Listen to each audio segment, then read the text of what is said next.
we're going to take a look at Super Pitfall on the NES.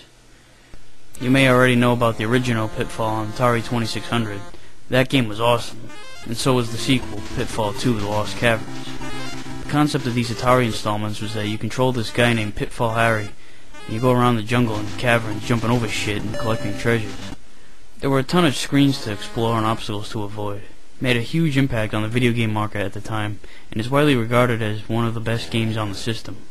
Pitfall in general truly has a place in video game history.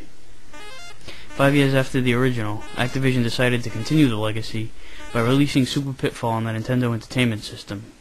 The manual tells us that Harry must recover the priceless Raj Diamond from a vast subterranean dwelling high in the Andes Mountains, and to complicate matters, he must also rescue his beloved niece Rhonda and feline friend Quick Claw the Lion, both trapped in the dark, damp depths below. Alright, Harry definitely has his priorities in the wrong order here. How beloved is this niece of his?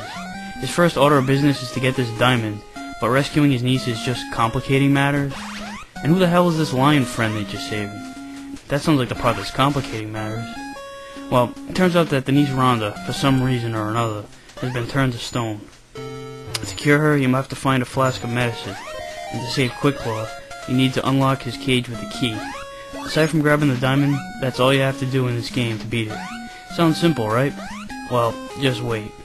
So once you start the game, you get a screen that looks kinda familiar, doesn't it? Oh yeah, thought so. Harry even kinda looks like Mario with that thick mustache. Now if only the controls were half as good as Mario. The jumping is absolutely terrible. Your movements are choppy, and it's a pain in the ass to get him to jump where you want him to. And it really sucks because you'll have to grab these swinging ropes. Well, they're supposed to be vines, but the graphics suck. Anyway, you're supposed to jump up to grab the end of these vines, and you have to perfectly position Harry in the correct spot to grab it. Now, what the hell is with this death sequence? Is Harry having a seizure, or is he flipping backwards in place while in midair? To defend yourself, you get a gun with 20 bullets. You can get more ammo in the game, but we'll talk about item collecting later. So the B button fires these bullets, but a lot of these enemies you can't even hit. The bullets sail right over the spiders and scorpions.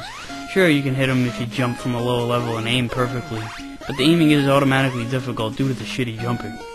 So you're usually left with no choice but to jump over them, which isn't so bad unless they're walking in the direction you're headed. You can't jump over them because you'll land on them, so you have to slowly follow them until they turn around. Come on, you fuck! And I hate these fucking bats. It's bad enough that the controls are as awkward as they are. Finding a way to duck under these bats is a pain in the battered ass, and trying to connect your bullets with them with their sporadic patterns sucks bad shit. Sorry for the bad puns. That was pretty lame. Sometimes after climbing a ladder to the next platform, a bullet will go off for no reason. Why the hell does that happen? And speaking of shit you can't do anything about, sometimes while climbing ladders, you'll just lose your footing and slide down the ladder. The manual says, watch your step on the ladder, Harry may miss his step. First of all, it could cost you a life if you slip and land on an enemy. And secondly, how can you be careful on the ladder if it happens at random and you have no control over it? I think this was a fuck up that the programmers didn't feel like fixing. What's also frustrating is going from place to place. There are a lot of locked doors with an inscription of a spade, club, diamond, or heart on them. To unlock these doors, you'll need to find the appropriate keys, which are supposed to be crystal balls. But the problem is, all these crystal balls are invisible. You have to jump in the vicinity of where the ball is, and it shows up. So naturally, you'll be wanting to jump everywhere to try to find these things. Just walk around, kill the enemies you actually can kill, and jump around trying to find these crystal balls. And what's worse is that, with the exception of gold, which gives you points, and the Raj Diamond, just about every other item in the whole game is invisible too. If you want to find the crystal balls, ammo, or extra lives that for some reason look like this, you have to jump and find them. And sometimes they don't even appear. It's like you've got to hit the exact sweet spot in order to actually see the goddamn thing. The graphics suck too. You're doing a lot of exploring, but the screens are so redundant and repetitive that it's easy to forget where you are. 90% of the entire game is one gigantic level. There's no level advancement like in traditional side-scrollers, so you have to play this game for a long time before you really know your way around it. And when you finally do find your way around it, you'll discover that there's no way out. You've searched every room, every corner, every nook and cranny, and you can't find an escape. You can find the Raj Diamond and the key to unlock Quick Claw's cage, but there's no sign of Quick Claw, no sign of Rhonda, and no sign of the medicine to cure Rhonda. You wander around aimlessly for months playing this shit. Eventually, you may discover that if you wander into the upper left-hand corner of this maze, and leap into this dead end, you'll be teleported to a whole different stage. It's referred to as the Underground Kingdom in the manual, but they don't mention even the slightest hint on how to get there. You just have to figure this shit out on your own. If you manage to survive this hellhole, you'll find Rhonda, but she's frozen, and you need the medicine. After searching every room, every corner, every nook and cranny of this fucking place, you'll realize the medicine isn't here either. Well, where the shit is it? There's still no Quick Claw either. Well, guess what? There are more random warps. Where are they? Well, let's go through this train wreck from beginning to end to find out. Alright, if you don't have the manual when you start off, or if you haven't done any internet research, then you're not going to have any idea where you're supposed to go or what you're supposed to do. Nothing is self-explanatory about this game. Anyway, jump right here to the right of this ladder where you start off to stock up on an extra 20 bullets right away. I don't know why all these guns are hidden in the walls, but this game doesn't make any sense anyway. So go down this ladder here and you'll find this body of water. Swim down into this little groove here to go down the waterfall. And I told you the graphics suck. This is a pretty pathetic waterfall. If you go down the waterfall, you see how many levels are passing? You don't want to climb that many to get back up there, so if you want some extra lives, go exploring the area above the waterfall before you go down. It shouldn't take you long. There isn't a whole lot to cover. Just grab as much gold as you can. It gives you a lot more points than shooting enemies. So, whenever you do decide to slide down the waterfall, swim to the left, climb up this ladder, and go up 2 levels up here where you'll find the club crystal.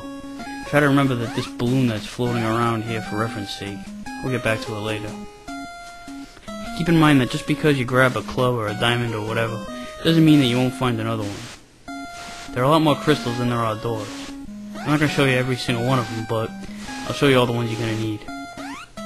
So anyway, you follow this route here I've been taking. Eventually you get to this ladder that'll take you up to numerous floors. The only thing keeping these floors slightly distinct are that the designs of the platforms change every few floors. So after climbing up here for a little while, you'll see this brownish brick pattern. Take a right on the floor right underneath the first one. Now at this point you might have noticed these red vultures flying at you. They're deadly, and the last thing you'll want to do is jump into one. But if you walk all the way across this area to the end, you may notice that this vulture is flying a little faster and its movement is a little different.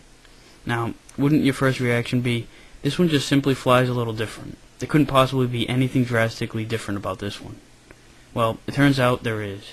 If you jump into it, you'll be warped into a bonus stage. Now, how the hell was I supposed to figure that out? Without any hints whatsoever, you're supposed to assume that this bird with a different flying pattern must be safe to leap into? Obviously not, so it's something you're supposed to discover by accident. So the bonus stage is simply this small area where you can grab gold, some ammo, and extra lives. Just watch out for the occasional enemy. Unfortunately, you won't find Quick Claw or the medicine in this area, so you're gonna have to try somewhere else. Grab all the shit you need and get out. How do you get out? Well, everyone knows that this random location right here is the way out, right? Yeah. When you come back, that crazy bird is gone. So if you stumbled upon him by freak accident and didn't notice how fast he was, you'd never have learned anything about the warp. You'd come back thinking, shit, what was that all about? And you'd just be as clueless about the game as before, only a little more confused. So anyway, once you're done with this little bonus stage thingy, go back to the ladder you came from and climb up 1 story to the first brown brick level. You'll find a door with a club inscribed in it. Since you have the club crystal, the door will open.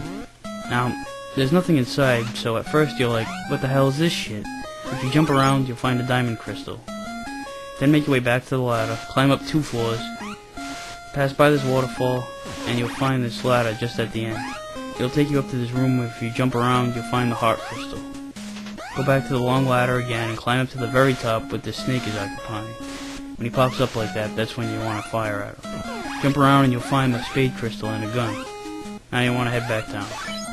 At this point, you have a spade, a heart, and a diamond. You're going to be using all 3 pretty soon. First, go back to the waterfall area with the 2 swinging vines, if you want to call them that. Go to the left, and you're going to be climbing up the waterfall you came down originally by going up all these levels.